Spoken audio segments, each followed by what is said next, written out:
I've always been fascinated by human beings and their lives and just talking to people. You see a lot of people that are, talking about how to get ahead in life, but they're not really doing anything themselves. So there's a lot of cynicism involved in that.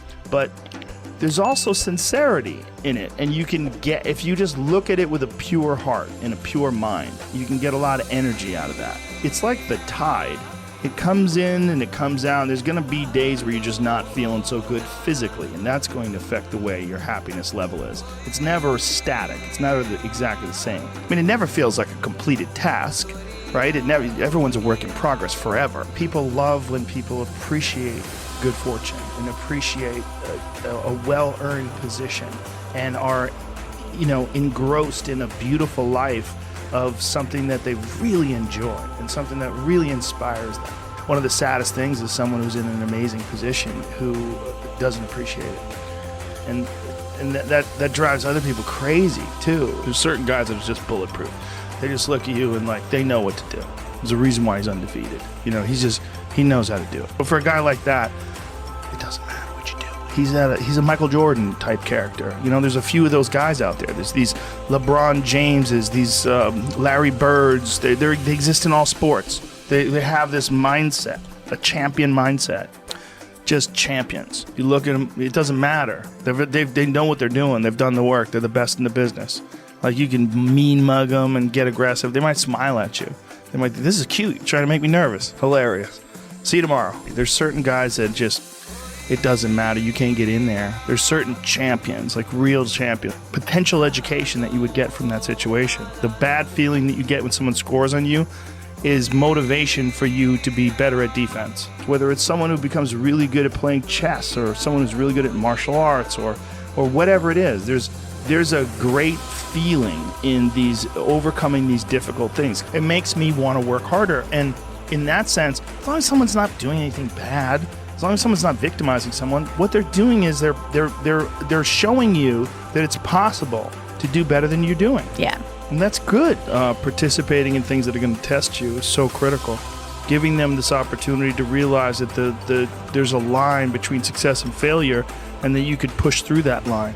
You could become successful at something. My concentrating on people that suck or being jealous about people that are doing well does me zero good. But instead, if someone does well, I can be inspired and I can get fired up by it. But if you only concentrate on the things you care about that mean something to you and learn how to do that, you're learning how to avoid the little road bumps and the ditches on the side of the road. There's no positive benefit in underestimating someone. It's a martial arts thing. Because in martial arts, you can't be jealous of someone else's ability. You have to realize you might have to fight them someday. So by realizing that they're really good, you're forced to be objective about it. And you have to go to work. Wondering why other people's success or wondering why other people are successful is the refuge of losers. It's so deep-seated in us. And it can cause so many unnecessary conflicts for no reason. It's so escapable too. So if you can objectively analyze the way human beings behave and interact with each other and go, well, why do we do this? Let's just stop doing that. When they start thinking why am I living like this? What if I really do only have 50 years to live?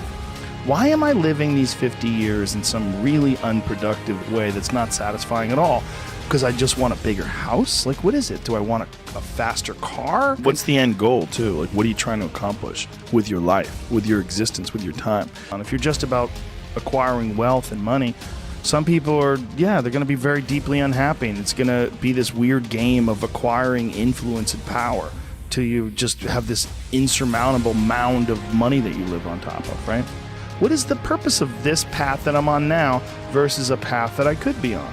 I think the real concern is AI is going to rationally analyze our behavior and our reliance on emotions and all these human reward systems that we have built in, the way it's affecting our society and the way it's affecting how we govern ourselves and how we behave amongst ourselves. And we're a part of a system that we didn't agree to it. We just all of a sudden found ourselves in it, and we're trying to make it fit us. And some people, I guess, like the corporate world. I got lucky and I found a bunch of that I like. And if you had said to me, If you asked me if I was, outside of my life, and if I didn't know that I existed, and you said, do you think it's possible to be a cage fighting commentator / stand-up comedian?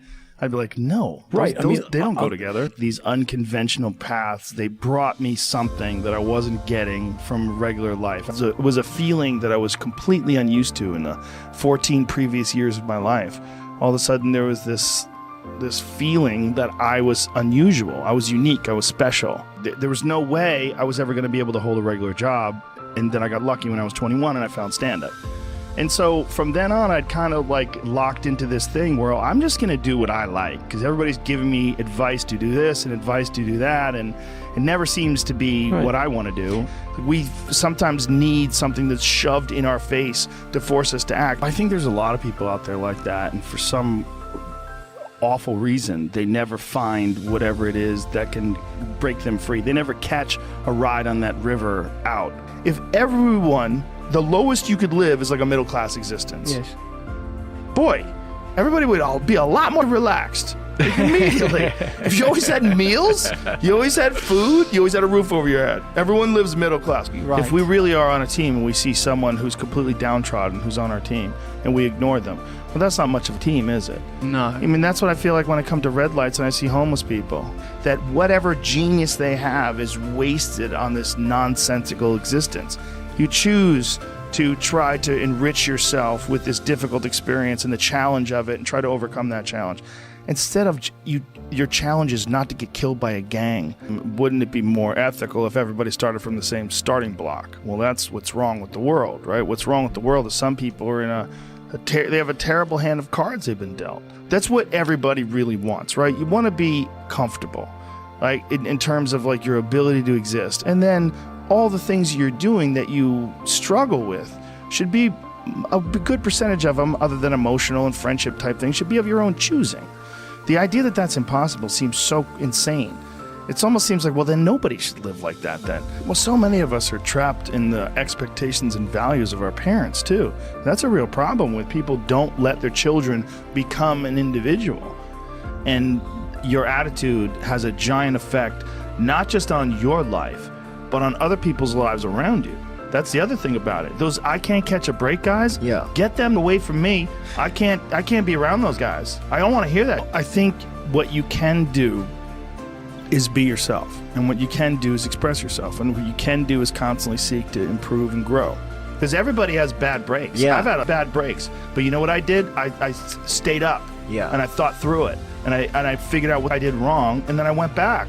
And when you test yourself and you have to figure your way through something or change the path because the path you were on was unsuccessful, when you're doing that, it's really good for the mind. But you got to realize when you have those breaks what that is. It's an opportunity for you to reassess, reboot, get better, figure out another way, find another way through.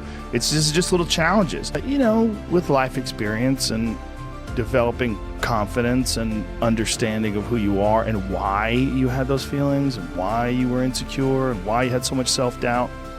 Martial arts helped me with that tremendously, because it was the first thing that I ever did where I didn't feel like a loser. There's so much discipline involved in the act of learning. Yeah. And so much reverence and respect for people who know more than you, and appreciation. So that helped me with pretty much everything I ever wanted to learn. I just would listen very intently. I don't think, maybe I could figure it out better. I'm very good at listening to people that are good at things. If you have real positive experiences with difficult things that you choose to do on your own, I think it mitigates most of the hassle of life. Change yourself. And when you change yourself, it becomes evident to the people around you. And if your change is beneficial and attractive, people, they gravitate towards that idea that you can improve yourself and you change your perspective on things. There's something to doing difficult tasks that it makes life easier. I really believe that. I think it makes life more enjoyable. I think it makes the bright colors brighter.